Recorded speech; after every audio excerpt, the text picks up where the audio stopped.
Hier op het plak van de Jeddere Dancing Delawal hier oorspronkelijk de uitbreiding van Hotel Skiel gekomen matten. Nadat de gemeente Rie deze plan van tafel vagen hier, kwam de actiegroep bij Delawal met initiatief de groen oon te keepjen om van het terrein bij natuurgebied te meidjen. Crowdfunding had nou al 130.000 € opsmieten, maar dat is net genoeg voor dit miljoenenproject. Met een herstelplan voor de hele baai wil de stichting nou in aanmerking komen voor Europese subsidies. Het gekke is dat dit gebied dus niet beschermd is. Dat het eigenlijk min of meer vogelvrij verklaard is. Er komen steeds weer nieuwe plannen.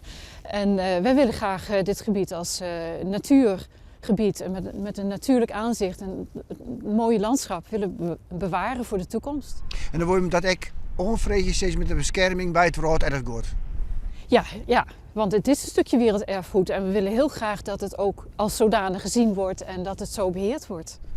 Daarvoor van je plan is wel niet zakelijk dat je in dit duingebied van 100.000 vierkante meter echt keepje kennen van de gemeente. Ja, want dan hebben we een vaste basis en dan kunnen we een aanspraak maken op Europese subsidies, een waddenfonds, noem maar op. En aansluiten op het werelderfgoed wat hier zo belangrijk is. En zo hopen we dat geld wel bij elkaar te krijgen. Het volslijne inrichtingsplan van de baai Delawal als natuurgebied wordt Joen op een speciale infojoen verder bekendmaken.